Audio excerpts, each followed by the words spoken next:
अल्लाहुम्मा सल्लि अला सय्यिदिना व मौलाना मुहम्मदिन आफियतिल अबदानि व शिफाइहा व तिब्बिल क़ुलूबि व दवाइहा व नूरिल अब्सारि व ग़ियाइहा व आलिहि व सहबिहिल किराम व इब्निहिल करीमिल ग़ौतिल अअज़मिल अफ़ख़मिल हुमामी व हिज़्बिही व बारिक व सल्लिम। अर्श पे ताज़ा छेड़छाड़, फर्श पे तुरफा धूमधाम, कान जिधर लगाइए आका तेरी ही दास्तान। वो जो न थे तो कुछ न था, वो जो ना हो तो कुछ ना हो, जान है वो जहान की, जान है तो जहान है। मिट गए, मिटते हैं, मिट जाएंगे, आधा तेरे ना मिटा है ना मिटेगा कभी चर्चा तेरा। इन्हीं अशार के साथ हजरत अल्लामा प्रोफेसर शहरियार साहब को मैं दावत दे रहा हूँ। हजरत का उन्वान है मुस्लिम मसाइल और उनका हल, मौजूदा हालात।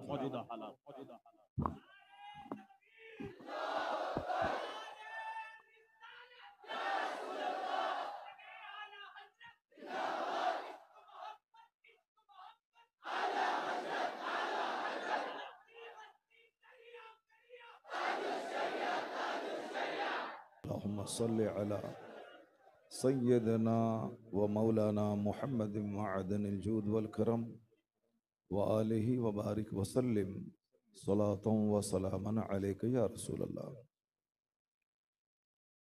जो काम बड़े बड़े अक्लमंद नहीं कर पाते हैं वह काम दीवाने कर गुजरते हैं। अभी आपने सुना कि हैदराबाद जो खानकाहों का शहर है कहलाता है, जो दरगाहों का शहर कहलाता है, और आजकल कम पढ़े लिखे गद्दी नशीनों का शहर कहलाता है। इस शहर में मसलके आला हजरत की धूम दिखाई दे रही है।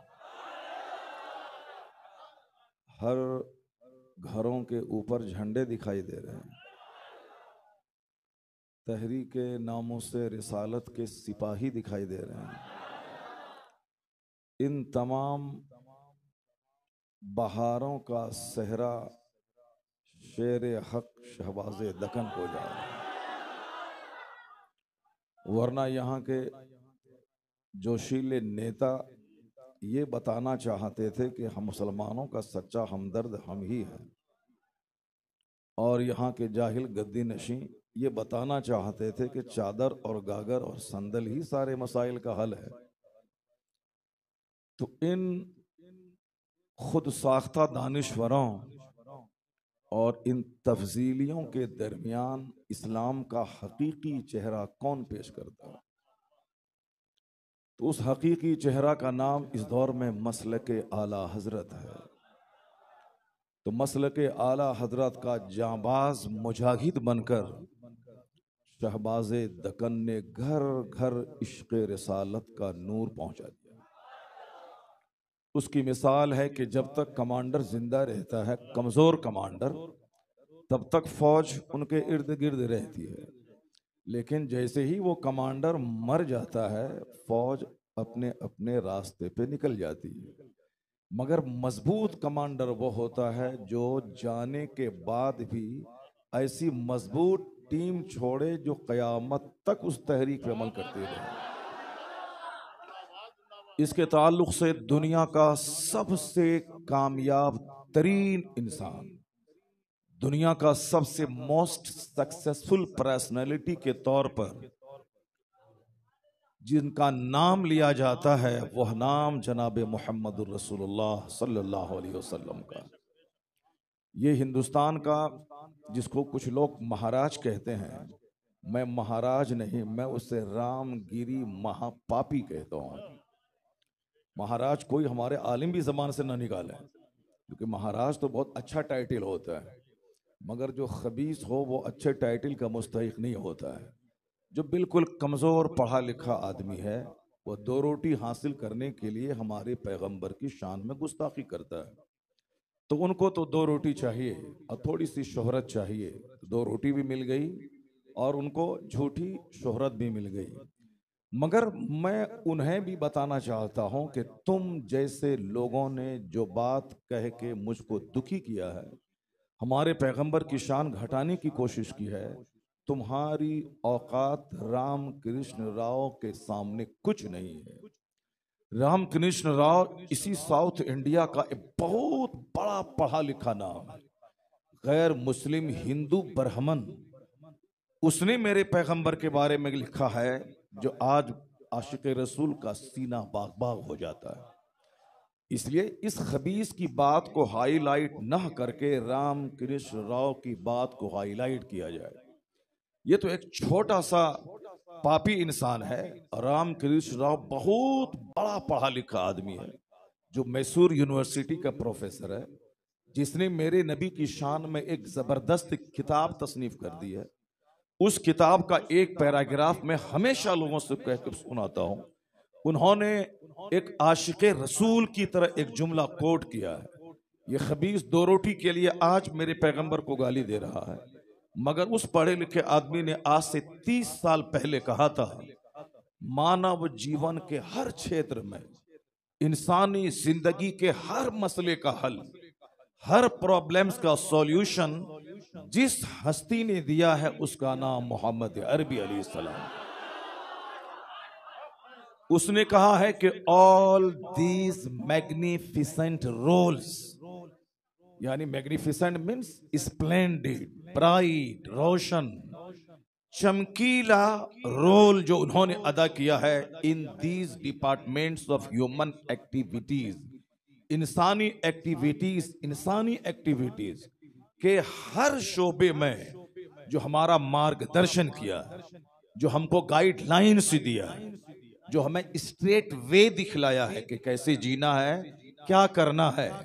उन्होंने कहा कि वो तन्हा इंसान जो हमें हर रास्ते में सही रहनुमाई की है, उनके रोल को देखकर मैं कह सकता हूं कि इस धरती, इस पृथ्वी का अगर लाजवाब कोई इंसान है तो मोहम्मद अरबी की जात है। ये बताएं, ये खबीस ने तो आंख बंद करके नबी को गाली दी, को बेसलेस गाली दी है, बेबुनियाद गाली दी है, जिसकी कोई हैसियत नहीं है।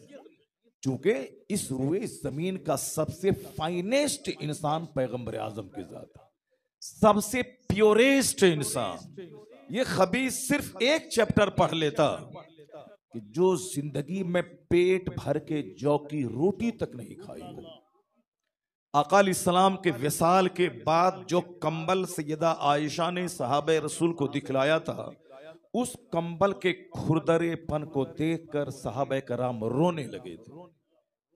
जिस पैगंबर आजम अलैहिस्सलाम के हुजरे में दाखिल होकर उमर फारूक सरकार की सादगी को देख के रोने लगे। आका अलैहिस्सलाम उठ के बैठ गए, कहा माँ युबकी का या उमर, ए उमर कौन सी चीज तुझको रोलाती है? कहा सरकार आपकी सादगी। ये ईरान के बादशाह किसरा या रूम के बादशाह कैसर रेशम के बिस्तर पे सो रहे हैं, आगे पीछे नौकर गुलाम है सोने चांदी की लाठी लेकर, लेकिन कौनैन का मालिको मुख्तार महबूबे परवरदिगार इस सादगी से सोया है कि बिस्तर भी नहीं है चटाई पे, चटाई के निशानात जिसमें अक़दस पे उभर आए हैं। हुजूर आपकी सादगी को देख के मैं रो पड़ा हूं। आका कहते हैं, ए उमर मैंने दुनिया दुनियादारों के लिए छोड़ दिया है, अपने लिए मैंने आखिरत को पसंद कर लिया। जिसने सैयदा आयशा का बयान है बुखारी शरीफ की हदीस में आया है कि आका अलैहिस्सलाम का विसाल हो गया, जौ की रोटी भी पेट भर के लगातार 2 दिन आपने नहीं खाई। जिसकी खुराक सिंपल हो, जिसका लिबास सिंपल हो, जिसके चूल्हे में 2-2 महीने तक आग नहीं सुलगती हो, सरकार की सीरत बायोग्राफी को पढ़े ये खबीस। और इसकी जमात के बड़े बड़े जिन लोगों ने पढ़ा है, आज भी आका का नाम सुन के उनकी आंखें भीग जाती हैं। मगर ये या तो जानबूझ के जाहिल बनता है, या फिर 2 रोटी हासिल करने के लिए मुसलमानों के दिल को तकलीफ पहुंचा के अपने लोगों के बीच में वह हीरो बनना चाहता है। जाहिर सी बात है, आईएएस ऑफिसर बनने में 18 घंटे स्टडी करनी पड़ेगी, किताबों को लिखने के लिए दिन रात मेहनत करनी पड़ेगी, और झूठा बयान देने के लिए मेहनत करने की जरूरत नहीं पड़ती है। तो अब जब वो ना आईएएस ऑफिसर है, ना एडवोकेट है, ना बैरिस्टर है, ना कोई बहुत बड़ा राइटर है, मगर पेट रोटी तो चाहिए, तो अब एक सीधा सा रास्ता है, इस्लाम के पैगंबर को गाली दो और फिर अपने ग्रुप के लोगों में हीरो बन जाओ और उनके दिए हुए तोहफे से फॉर्च्यूनर खरीद करके अय्याशी करो। लेकिन याद रखना, मुस्तफा को गाली देके फॉर्च्यूनर पे एक दिन तो चढ़ सकते हो, लेकिन सब दिन चैन की जिंदगी नहीं बसर कर पाओगे। इसी हिंदुस्तान में एक खबीसा मर्दूदा नबी की शान में यही बकवास की थी, तो आज जिंदगी उसकी तंग हो गई, जीना उसका मुश्किल हो गया। वह जिंदा रहने के बावजूद मर चुकी है, उसका नामो निशान खत्म हो चुका है। वो सोची थी कि मैं गाली देकर हीरो बन जाऊंगी, संसद पहुंच जाऊंगी, लेकिन वो रजा के नेज़े की मार है कि अदू के सीने में खार है, किसे चाराजोई का वार है कि ये वार वार से पार है। जब गुस्ताखे रसूल अशरफ अली शान से नहीं जी सका, गुस्ताखे रसूल कासिम नानोतवी शान से नहीं जी सका, गुस्ताखे रसूल कासिम नानोतवी शान से नहीं जी सका, गुस्ताखे रसूल तस्लीमा नसरीन शान से नहीं जी सकी, जब गुस्ताखे रसूल नुपुर शर्मा शान से नहीं जी सकी, ये गुस्ताख भी जलील और रुस्वा हो जाएगा। मुस्तफा का दीवाना कल भी मुस्कुराता था, हमेशा मुस्कुराता रहे।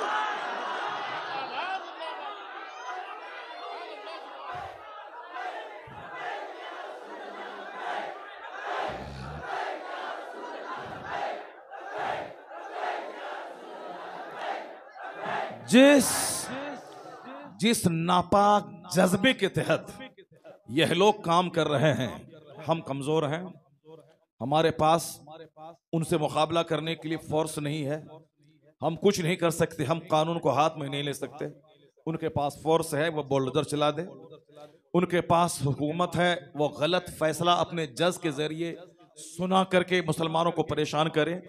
जो करना है तुमको कर ले, इतना तो याद रखना कि तुम इस्लाम मिटा नहीं पाओगे।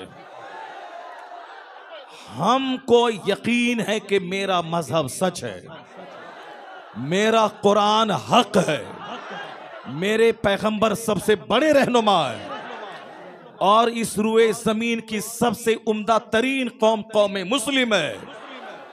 क्या ऐसा हो सकता है कि बंदर के सामने सर टेकने वाला कामयाब हो जाए? क्या ऐसा हो सकता है कि छुछंदर को खुदा कहने वाला कामयाब हो जाए? क्या ऐसा हो सकता है कि गिलहरी को खुदा कहने वाला कामयाब हो जाए? क्या ऐसा हो सकता है कि किसी जानवर, गाय, भैंस, हाथी को खुदा कहने वाला कामयाब हो जाए? क्या ऐसा हो सकता है कि सूरज और चांद को खुदा कहने वाला कामयाब हो जाए? ऐसा नहीं होगा। न बंदर का पुजारी कामयाब होगा, न जंगल झाड़ का पुजारी कामयाब होगा, न किसी बैल और गाय के सामने सर टेकने वाला कामयाब होगा। कामयाब वो होगा जो सूरज और चांद के खालिक का पुजारी है। कामयाब वो होगा जो जमीन और आसमान के मालिक का पुजारी है। अगर तुझे ताकत देखनी है तो जिस चांद को तू खुदा कहता है, वो चांद मेरे मुस्तफा के इशारे पे रक्स कर रहा। जिस सूरज को तू खुदा कहता है, वह सूरज मेरे मुस्तफा का इशारा पाके वापस लौट आता है। तुम जिस पत्थर को खुदा कहता है, वह पत्थर मेरे मुस्तफा पे दुरूद व सलाम पढ़ता है। तुम जिस जानवर को खुदा कहता है, वह जानवर मेरे मुस्तफा को सजदा करता है। इसलिए मुझे यकीन है कि जानवर का पुजारी कामयाब नहीं होगा। मुस्तफा का गुलाम कल भी कामयाब था, आज भी कामयाब है, कयामत तक कामयाब रहेगा।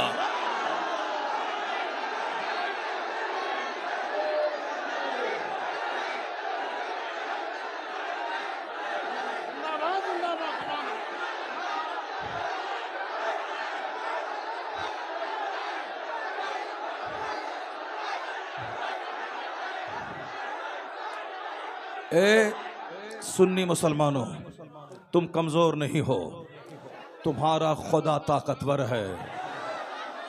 तुम्हारा खुदा ही सारी कायनात का मालिक है। कुलिल्लाहुम्मा मालिकल मुल्क तुतिल मुल्क मन तशा व तंज़िउल मुल्क मिम्मन तशा व तुइज़्ज़ु मन तशा व तुज़िल्लु मन तशा बियदिकल खैर इन्नका अला कुल्लि शैइन कदीर। अल्लाह ने कहा कि हबीब आप कहिए कि सारे बादशाहों का बादशाह खुदा है। जो हुकूमत देना भी जानता है, हुकूमत छीनना भी जानता है, जो इज्जत देना भी जानता है, जलील करना भी जानता है।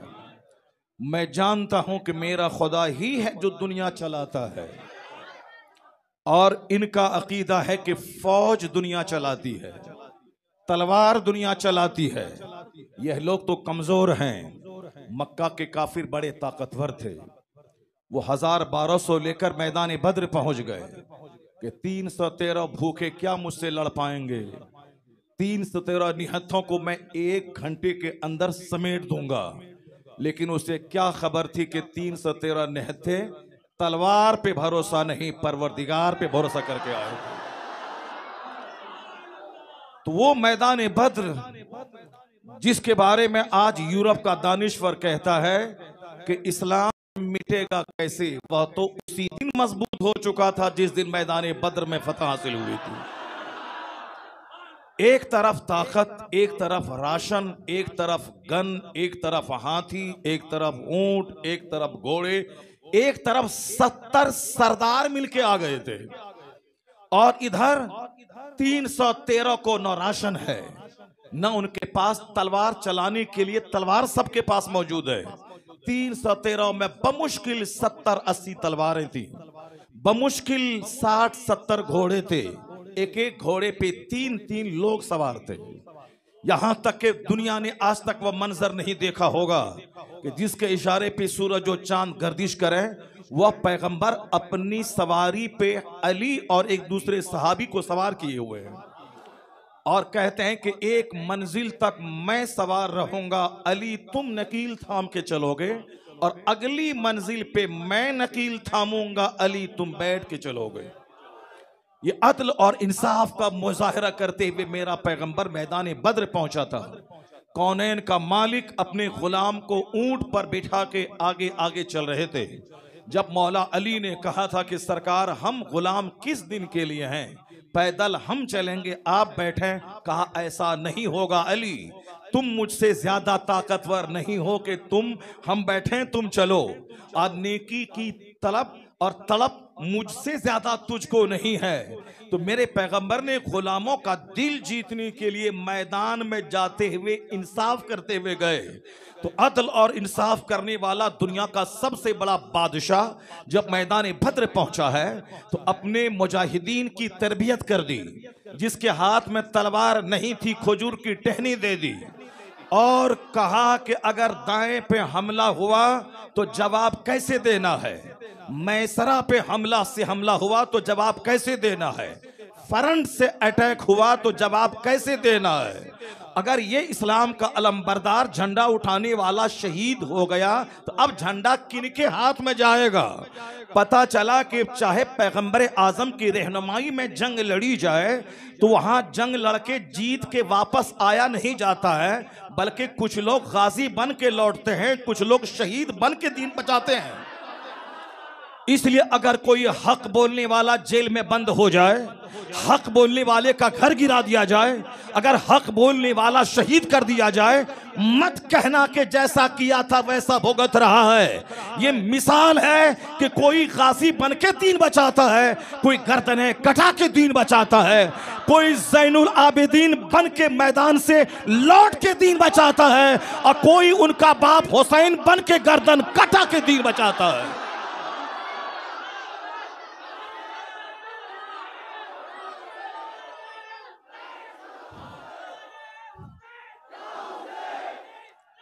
इसलिए सिर्फ जान बचाने के लिए जिहाद नहीं करना है, जान बचाने के लिए प्रोटेस्ट नहीं करना है कि जाएं वहां दुश्मन को मारे भी और बच के भी आ जाएं। नहीं नहीं, दीवाना कहता मारेंगे या मारेंगे नारी को, सुना है गालियां देता है महबूबे बारी को।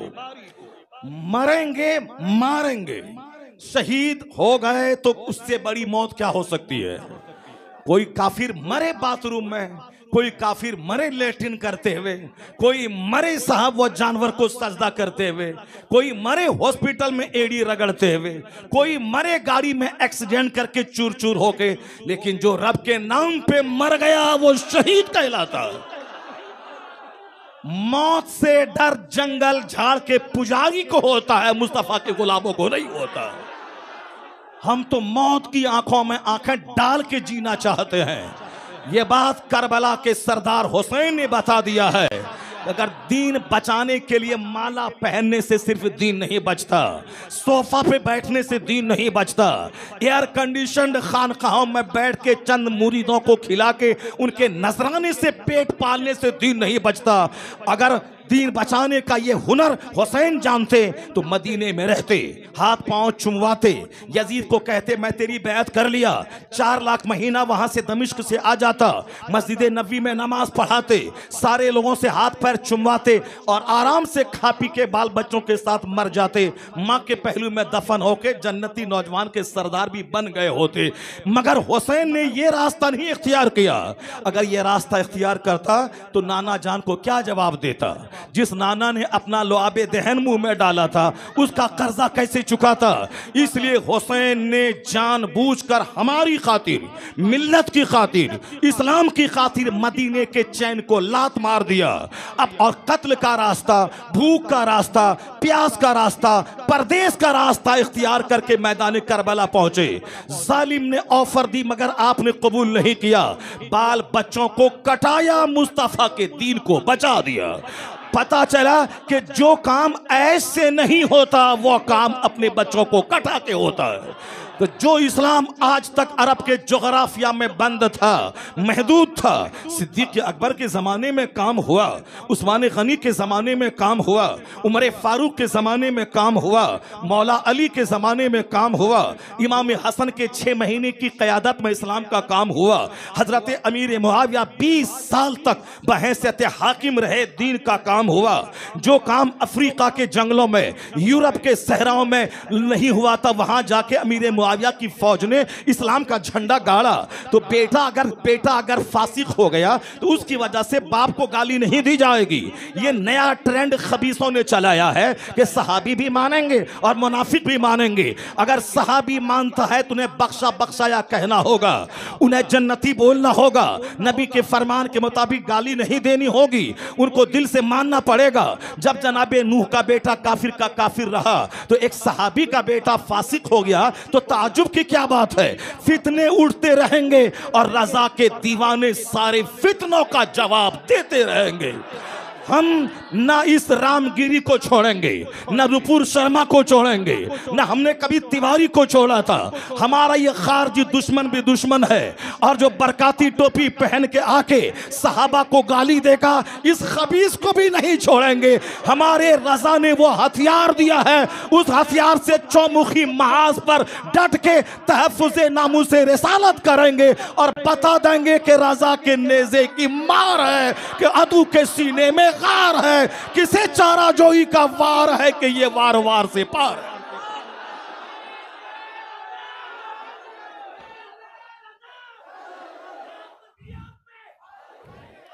हम लोगों को कमजोर समझने की गलती इन लोगों ने की है। हम लोग कमजोर नहीं हैं, इश्क की बड़ी ताकत हमारे पास मौजूद है। और फिर सबसे पहले मैदान बद्र में पहले वहाँ हथियार नहीं थे मगर इश्क रिसालत की ताकत मौजूद थी। तमाम तरकीब करने के बाद हुजूर दुआ करने के लिए खड़े हो गए और इस कदर रो रो के दुआ कर रहे थे, इलाही अगर मुट्ठी भर जमात आज हार गई तो क़यामत तक तेरी इबादत करने वाला कोई नहीं रह जाएगा। माबूद अपना वादा पूरा कर और तू फतह नाजिल फरमा। इस कदर रोते थे कि चादर गिर गिर के चादर नीचे गिरती थी। सिद्दीक अकबर उठा उठा कर कंधे पे रखते थे और कहते थे जरूर अल्लाह अपना वादा पूरा करेगा, हुजूर आपकी दुआ कबूल होगी। पता चला कि दुआ अपने घर में नहीं मैदान जंग में की जाती है। जो लोग अपने घर में दुआ करते या अल्लाह यहूदी के टैंक में कीड़ा हो जाए, या अल्लाह मुशरिकों के कलम को तोड़ दे, उसका फैसला गलत हो जाए, वो दुआ कारगर नहीं होती। दुआ मदीने में हो सकती थी मगर 313 को लेके बद्र आए और तरकीब और तदबीर कर दी, लड़ना ऐसे ये शहीद हो जाए तो झंडा वो उठाए। सारी तदबीरें करने के बाद अब दुआ के लिए मुस्तफा ने हाथ उठाया है। तुम लोगों ने वहां से सीखा कि एक तरफ तदबीर से तलवार चली, एक तरफ मुस्तफा की दुआ बढ़ी, 12,000 फरिश्ते आसमान से जमीन पे उतर गए। पहले 5,000 फरिश्ते आए, फिर 12,000 फरिश्ते आए।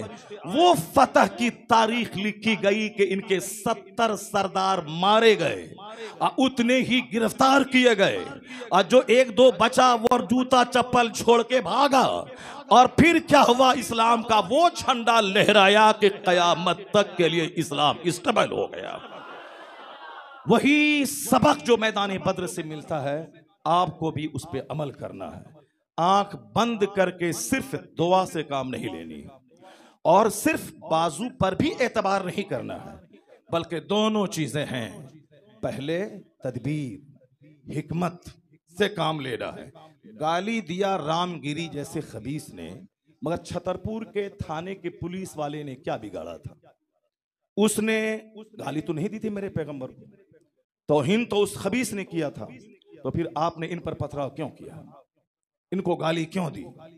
उनको घर गिराने का मौका क्यों दिया? हिकमत, तदबीर, ये इस्लाम सिखाता है। ऐसा नहीं कि यहां से निकले जोश में गरमाए, दूसरों का घर तोड़ने लगे, दूसरों की दुकान तोड़ने लगे। हम हैं 1,000, 10,000 पुलिस आएगी, कुछ को गिरफ्तार करेगी, कुछ गोली मार के मार देगी। फिर क्या रिजल्ट निकला, क्या नतीजा निकला? अपने आप को हिलाकत में डाल दिया। हिकमत के साथ काम लेना है। गाली जिसने दी है, 1,00,000 मुसलमान सड़कों पे आ जाए, पीसफुल प्रोटेस्ट करे और बताए कि हम सड़कें जाम करने नहीं आए हैं, हम थाना जलाने नहीं आए हैं, हम सामने वाले पुलिस को गाली देने नहीं आए हैं, ये मेरा प्रोटेक्शन कर रही, मेरी हिफाजत कर रही, हम इसकी इस खिदमत का दाद देते हैं। जिस खबीस ने मेरे नबी को गाली दी है उसको गिरफ्तार किया जाए। उसकी गिरफ्तारी का मुतालबा हम कर रहे हैं। मेरे हाथ में तलवार होती, वह सामने वो खबीस होता तो गर्दन काट देते। भले ही हिंदुस्तान का कानून उसका परमिशन नहीं देता है, मगर इश्क की दुनिया अलग है। लेकिन चूंकि वो है नहीं सामने और उसको मार नहीं सकते, तो जबान की तलवार तो है। इस जबान की तलवार से 50 बार खबीस का के सीना को ठंडा कर लें। मेरे नबी को तुमने गाली दी है, अब तुम सुन ले, तुम खबीस, मरदूद, कमीना, रजील, तेरी औकात क्या? तूने मेरे पैगंबर को तूने गाली दी है, पैगंबर को तुमने पढ़ा है, तो इसलिए हम उस खबीस की गिरफ्तारी का मुतालबा करते हैं। इतना प्रोटेस्ट इंडिया में हो कि हुकूमत हिंद मेरी तादाद को देख के मेरा मुतालबा मानने पर मजबूर हो जाए। सामने वाले से पंगा नहीं लेना। सामने वाला जो गाली नहीं दिया, गाली उसने दिया है। मगर हमारे बच्चे करते क्या है, वह जोश और जज्बे में होश खो करके साहब न जाने गलत गलत नारे लगाने लगते हैं। हमारे शहर में कुछ हुआ, 100 नौजवान सड़कों पे निकले, पाकिस्तान जिंदाबाद के नारे लगाना शुरू कर दिया। मैंने कहा, अरे तुमने ये क्या कर दिया? हिंदुस्तान में रहते हैं हम और तुमने पाकिस्तान का नारा शुरू कर दिया। बहैसियत मुसलमान तो ये तो सच है कि चीनो अरब हमारा, हिंदुस्तान हमारा, मुस्लिम है हम, वतन है सारा जहां हमारा। ये तो बहैसियत मुस्लिम। अब बहैसियत हिंदुस्तानी मेरा नारा है वही डॉक्टर इकबाल की ज़मानी, अमेरिका से अच्छा हिंदुस्तान हमारा, चाइना से अच्छा हिंदुस्तान हमारा, जापान से अच्छा हिंदुस्तान हमारा, नॉर्वे कनाडा से अच्छा हिंदुस्तान हमारा, पाकिस्तान बांग्लादेश से अच्छा हिंदुस्तान हमारा, यानी इन सारे जहां से अच्छा हिंदुस्तान हमारा। हम बुलबुलें हैं इसकी ये गुलसिता हमारा। तो मेरा मुल्क अमेरिका से अच्छा है, चाइना जापान से अच्छा है, नॉर्वे कनाडा से अच्छा है, बांग्लादेश में जहां इतने 22 करोड़ मुसलमानों की मौजूदगी में एक औरत हाकिम बनती रही, उनके वहां के मुसलमान मर्दों की अक्ल पे अफसोस है। एक खातून को तुमने अपना रहनुमा चुन लिया है, जबकि मेरे पैगंबर ने कहा था कि उसका मर जाना बेहतर है जिंदा रहने से। किनका? जिनके उमूर का मालिक खातून बन जाए, जिनके मामलात का मालिक खातून बन जाए, तो उनके लिए बतनुल अर्द खैरु मिन ज़हरिहा, उसके लिए जमीन का पेट जमीन की पीठ से बेहतर है, यानी उसका मर जाना जिंदा रहने से बेहतर है। किनका? जिनके मामलात औरतों के हाथ में चले जाए। इसलिए बहैसियत शौहर अपनी हाकिमियत मुसल्लम रहनी चाहिए। अर्रिजालु क़व्वामून अलन निसा, मर्द औरतों पे हाकिम है। ऐसा नहीं कि जो कमा के लाया सब दे दिया, सब मालिक, तुम अपमान खाने के लिए पैसा मांग रहे हो उससे नहीं। ये बांग्लादेश के लोगों ने इतने दिनों तक एक औरत को अपनी सरदार चुना, अफसोस है अब हंगामा हुआ, अब हालत उसकी सही हो रही है। मैं कहता हूं मेरा मुल्क इंडिया बांग्लादेश से अच्छा है, श्रीलंका से अच्छा है, चाइना जापान से अच्छा है। क्यों? पूरी दुनिया में उतनी आबादी मुस्तफा के वफादारों की नहीं जितनी हिंदुस्तान के अंदर मौजूद है। इंडोनेशिया सबसे बड़ा मुल्क मुसलमानों का है, मगर आबादी है 35 करोड़। और हिंदुस्तान में अगरचे हमारा इस्लामी मुल्क नहीं है, एक डेमोक्रेटिक जमहूरी मुल्क है, मगर आज मैं 35 साल से इनकी जबानी सुन रहा हूं 17 करोड़ 17 करोड़ 17 करोड़। तो 35 साल पहले भी 17 करोड़, अब 35 साल के बाद भी 17 करोड़। गलत बात है। 17 18 20 नहीं, अभी कमोबेश 40 करोड़ मुस्तफा का गुलाम इंडिया में मौजूद है।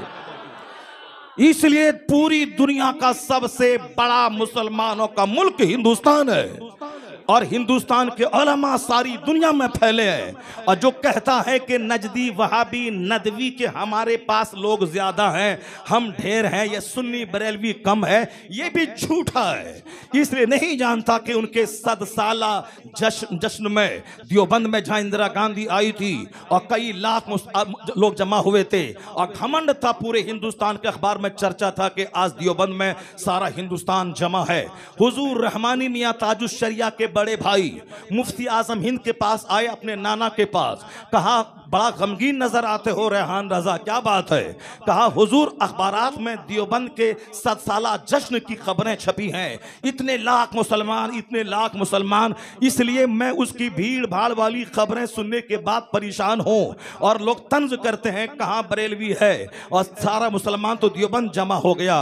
मुफ्ती आजम हिंद नाइब गौसे आजम आला हजरत का शहजादा, उन्होंने क्या कहा कि बेटा देख लेना देख लेना देख लेना देख लेना। समझ नहीं पाए रहमानी मियां के क्या देख लेना, नहीं बोल सका। लेकिन कुछ दिन के बाद मुफ्ती आजम हिंद का विसाल हुआ, उनका जनाजा उठा, 1.5 करोड़ मुसलमान जब जमा हो गए, तब पता चला कि उनके जिंदों में उतने लोग नहीं जिनके जनाजे में इतने करोड़ लोग आ गए।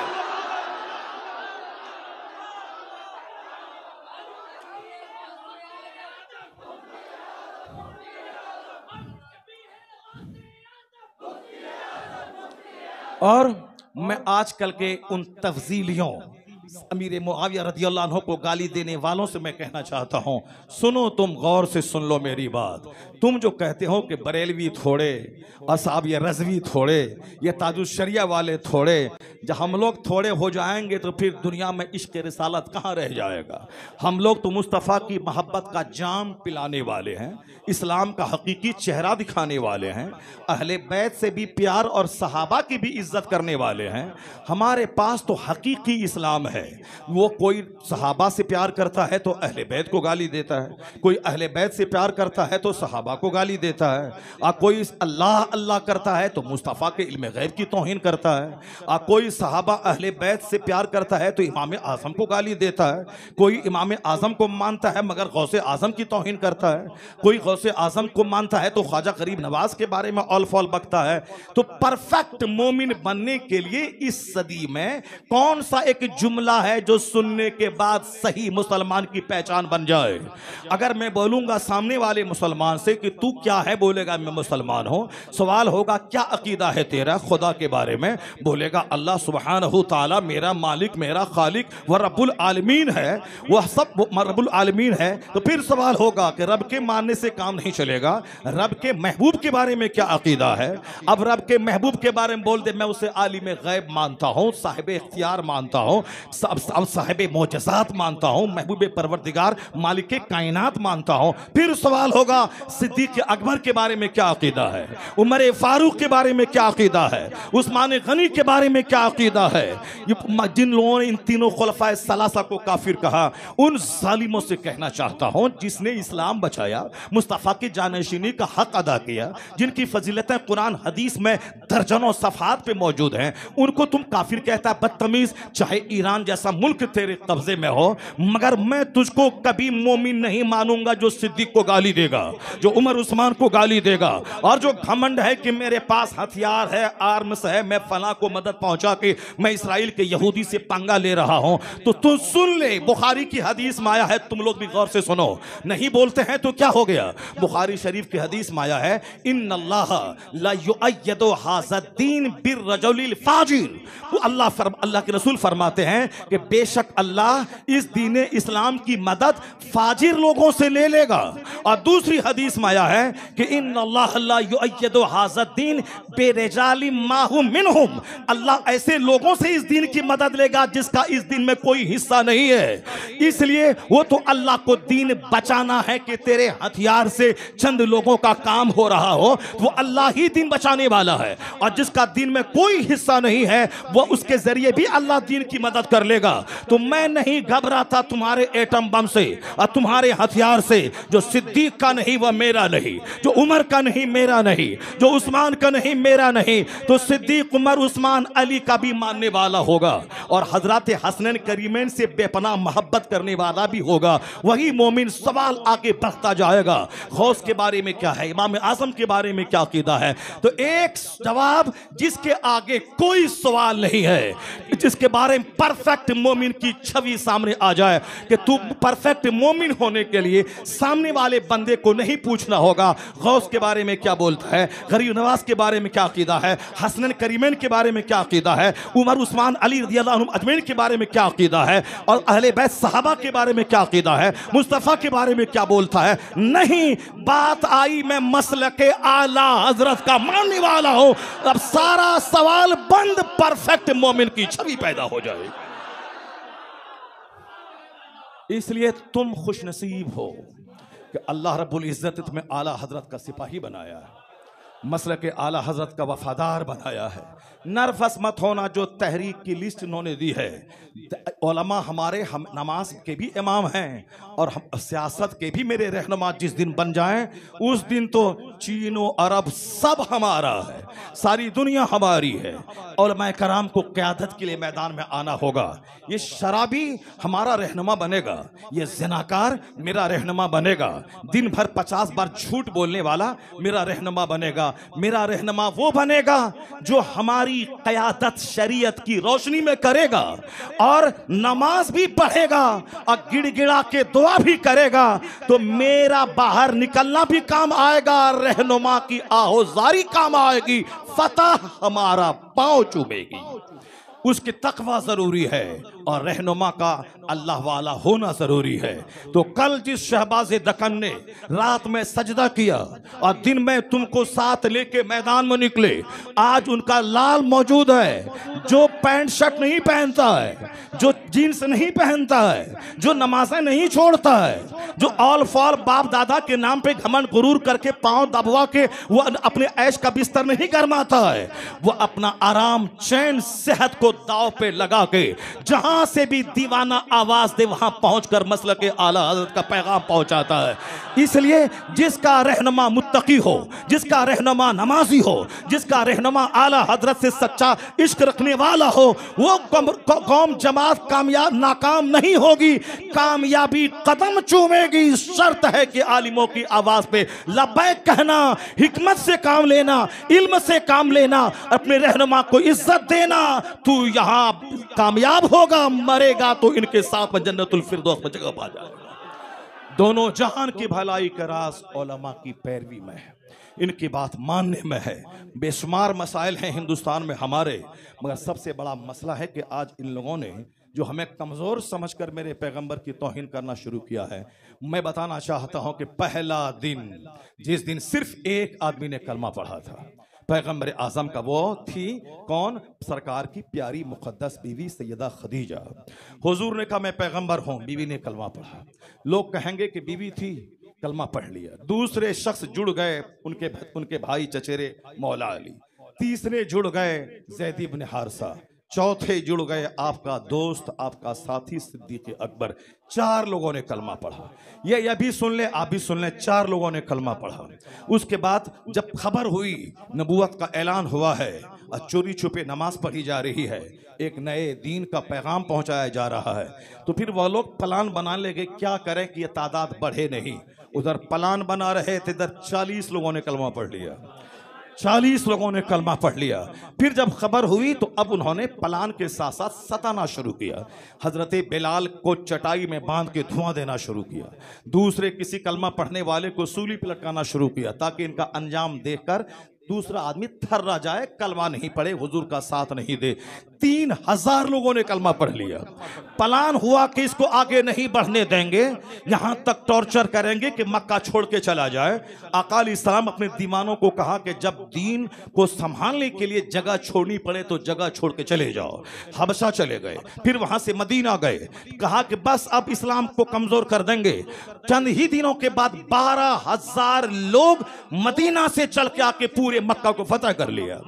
आका अलैहिस्सलाम 11 साल की मुद्दत में 1 लाख के ठाठे मारते मजमे को मैदान अरफात में मुस्तफा खिताब करने लगे। जो रात के सन्नाटे में निकले थे, सरकार की सीरत का जबरदस्त चैप्टर है, जो रात के सन्नाटे में हिजरत करते हुए मदीना को निकले थे, अपने पैदाइशी शहर, माँ बाप खानदान के शहर मक्का को छोड़ के निकले थे मदीना। अल्लाह ने 10 साल के बाद वो दिन दिखलाया कि जो सब्र करेगा, जो तकलीफें सहेगा, जो दुनियावी मफाद को ठुकरा देगा, जो सिर्फ दीन के लिए जिएगा, जन्नत तो वहां मिलेगी, दुनिया में कामयाबी मिलेगी। हुजूर ने गालियां सुनी, सरकार पर पत्थर बरसाए गए, हुजूर पर 3 साल तक लोगों ने अबू तालिब की घाटी में कैदोबंद की जिंदगी गुजारने पर मजबूर किया। सब हुआ, मगर बेनिफिट अल्लाह ने यह दिया कि 10 साल के अंदर 1 लाख गुलाम को आपके बैनर के तले जमा कर दिया। सरकारे दो जहां अलैहिस्सलाम के बारे में जब यह बात हो गई कि 1 लाख लोगों ने कलमा पढ़ा, कहा जब तक ये हैं ज़ाहिरी हयात से तब तक इनके लोग हैं, इंतकाल कर गए, इस्लाम की ईंट से ईंट बच जाएगी। मगर डॉक्टर फिलिप हिट्टी ने एक जगह लिखा है अपनी किताब में, हिस्ट्री ऑफ अरब में, उन्होंने लिखा है after the death of the Holi profits, after the death of holy prophet the sterile earth of Arabia, यानी इस्लाम के पैगंबर के विसाल के बाद। वो कौन लिखता है? एक क्रिश्चियन स्कॉलर, अरब की तारीख पर एक उन्होंने किताब लिखी, हिस्ट्री ऑफ अरब। वो लिखते हैं कि after the death of the holy prophet, Islam के पैगंबर के विसाल के बाद अरब की बंजर जमीन, the sterile earth of Arabia, अरब की बंजर जमीन, वो लिखता है the sterile earth of Arabia, it seems that it has been diverted by magic into the nursery of heroes.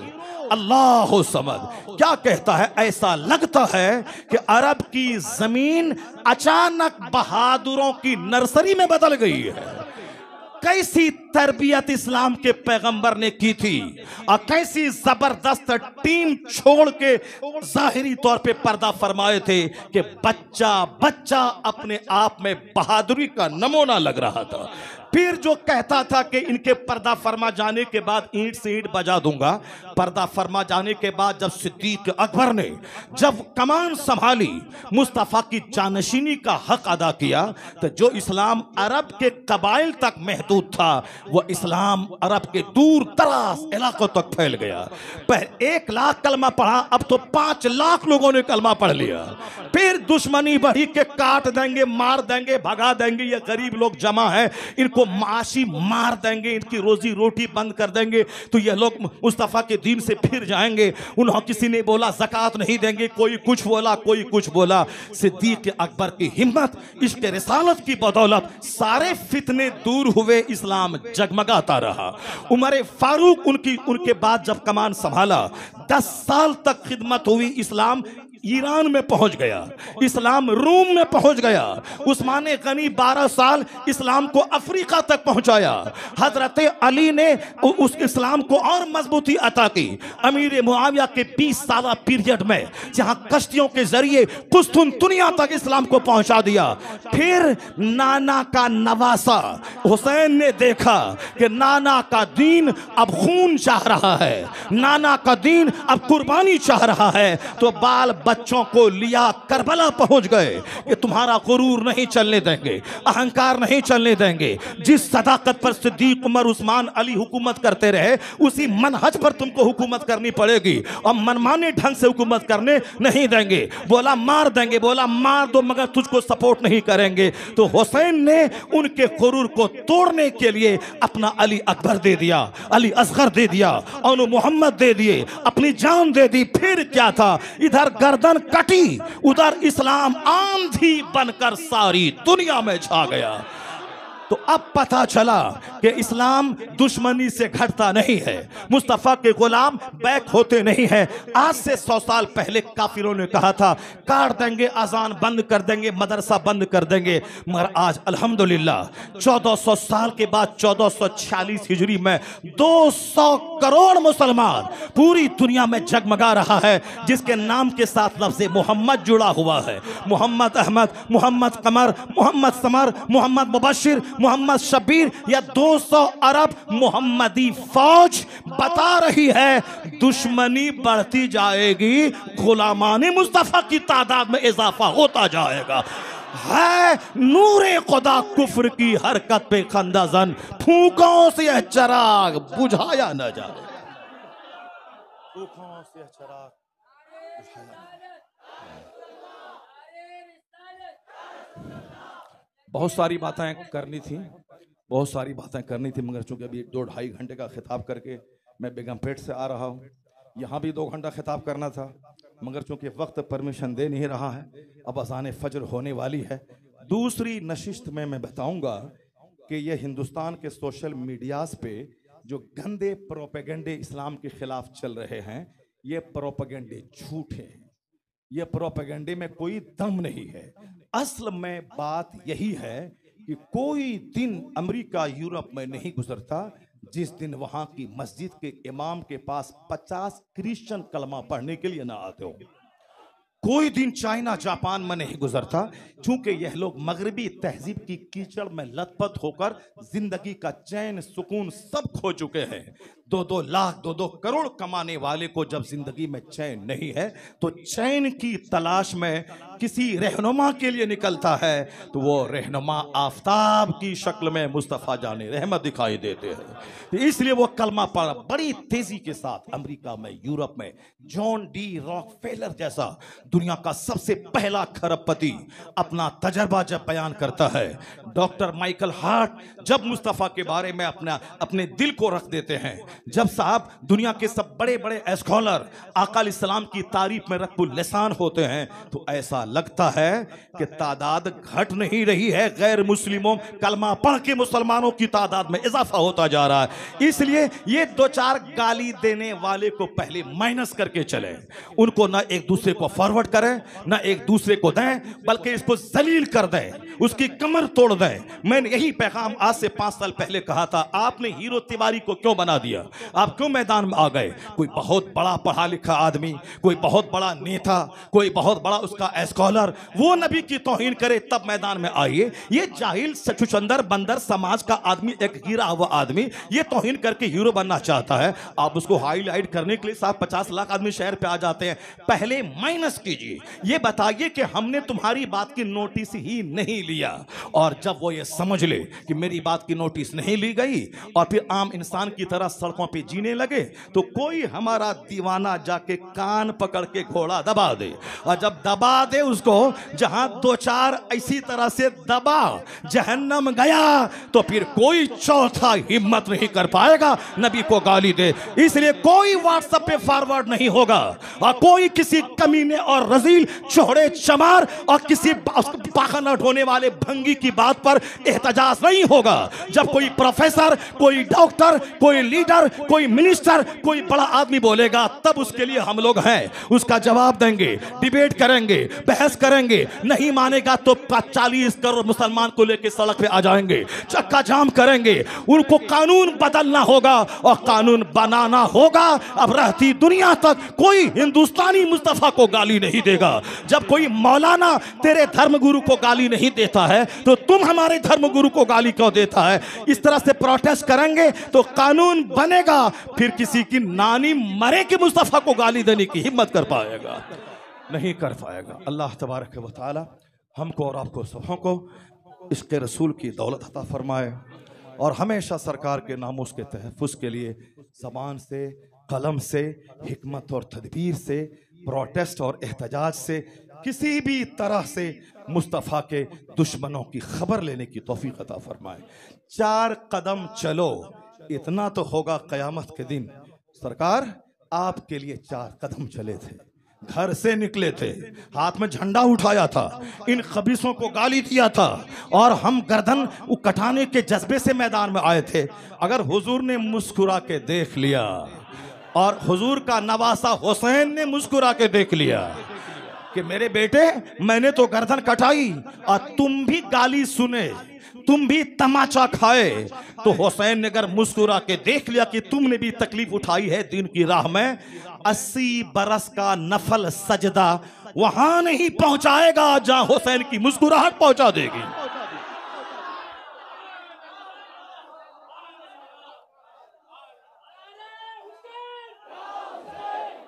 इसलिए दीन की राहों में कोई गाली दे, कोई मौलाना जेल जाए, ये मत बोलना कि भाई जैसा किया था वैसा हुआ, क्योंकि हमारे ग्रुप में भी बहुत सारे लोग हैं जिनके पास सोच बड़ी नहीं होती। आज से 4 साल पहले जब मैंने कहा था कि जुल्म मत करना, मोदी जी तुम भी मरोगे, अमित शाह भी मरेगा, इनको कलमा पढ़ना पड़ेगा, यहाँ तक कि पार्लियामेंट में प्रकाश जावड़ेकर ने कहा कि मौलाना शहरयार बोलता है कि मोदी जी को कलमा पढ़ना पड़ेगा, ये नहीं तो इनकी औलाद को कलमा पढ़ना पड़ेगा। अमित शाह ने बोला था, जितने लोगों ने जैसा कहा है, दिल्ली का दंगा का जो कसूरवार पाया जाएगा सबको जेल में डाला जाएगा। तो जेल में अगर मैं चला जाऊं या हमारा कोई भाई चला जाए तो कोई मौलवी साहब ये ना बोले कि जैसा किया था भर रहा है, जैसा बोला था गया है, क्या बोलने की क्या जरूरत थी। हुसैन आजम जब करबला गए तो कुछ लोग ये भी कह रहे थे क्या जरूरत थी जाने की, अबू सईद खुदरी मक्के में है, अब्दुल्ला इब्ने उमर मक्के में है, बड़े बड़े सहाबी मक्के में है, वो लोग नहीं गए, इनको निकलने की क्या जरूरत थी, जैसा किया था वैसा हुआ। कुछ लोग उस वक्त भी बोल रहे थे और हमने जब बोला और हमारे जेल जाने की जब बात आई तो कुछ मेरा मौलवी भाई 2% वो भी यही बोल रहा था, क्या जरूरत थी बोलने की, क्या जरूरत थी बोलने की। मगर 90% लोगों ने कहा था मेरा शेर दहाड़ा है, मुसलमानों की मायूसी को दूर किया है। और इसी साउथ इंडिया के लोगों ने मुझको फोन करके बताया आप तन्हा नहीं हो, हमारी पूरी जमात तुम्हारे साथ है। इसलिए रेप के केस में कोई जेल जाए ये घिनौना काम है, कोई मारधार डकैती में जेल जाए ये घिनौना काम है, और कोई रसूल के लिए बोले जेल जाए फख्र की बात है, फख्र की बात है। अल्लाह तबारक व तआला हमको और आपको सबों को मसलक आला हजरत पर मजबूती से कायम रहने की तौफीक अता फरमाए। मरकज़ से जो आदेश हों उन आदेशों पे अमल की तौफीक अता फरमाए और आंख बंद करके ब्लाइंडली अपने बच्चों को हायर एजुकेशन दिलाने की तौफीक अता फरमाए। सारे मसले का हल है मेरा बच्चा अच्छा एडवोकेट, अच्छा बैरिस्टर। आज अगर मरकज से ढूंढा जाएगा कि फला मैटर है, कोई अच्छा वकील आए, कोई कपिल सिब्बल को पकड़ता है, कोई साहब ब्रिज भूषण को पकड़ता है, नहीं, हमारा बच्चा जबरदस्त लॉयर, जबरदस्त बैरिस्टर हो, जबरदस्त साहब प्रोफेसर हो, जबरदस्त वक्ता हो, जबरदस्त IAS ऑफिसर हो, तो उसके लिए जोश के साथ साथ हिकमत से अपने बच्चों को आला तालीम दिलाना होगा। अब बेटा आपका DM बन गया, मसले का हल है, प्रोबेशनरी ऑफिसर बन गया, मसले का हल है, आपका बच्चा बहुत बड़ा सर्जन बन गया, मसले का हल है। अब फिर सिर्फ सर्जन बना के डकैत नहीं बनाना है, बल्कि उनको आला हजरत के मसलक की बात सिखानी है। बेटा 15 घंटे फिजिक्स, केमिस्ट्री, बायोलॉजी पढ़ना और आधा घंटा आलिम के पास जाके कुरान हदीस पढ़ना, ताकि तुम इंजीनियर बनने के बाद काफिर ना हो जाओ, बल्कि आशिक़े रसूल बन के रहो और जिस दफ्तर में जाओ 2-4-10 को आशिक़े रसूल बना के दुनिया से जाओ। उसके लिए मौलाना साहब को अंग्रेजी पढ़नी पड़ेगी, कंप्यूटर पढ़ना पड़ेगा, अंग्रेजी में बात करनी पड़ेगी, अंग्रेजी के अखबार में क्या लिखा है उसको पढ़ के समझना पड़ेगा, तो ये दुनिया सीखें ताकि इनकी क़यादत में वजन पैदा हो जाए और आप अपने बच्चों को आईएएस ऑफिसर बना के उसको एक चैप्टर दीनियात का सिखा दें ताकि इधर से क़यादत मजबूत हो, उधर से आपकी हिमायत मजबूत हो, ना आपको हिला सके ना आपके उलमा को हिला सके। हर तरफ धूम मचे के वादी रजा की कोहे हिमाला रजा का है, जिस सम तो देखिए वो इलाका रजा।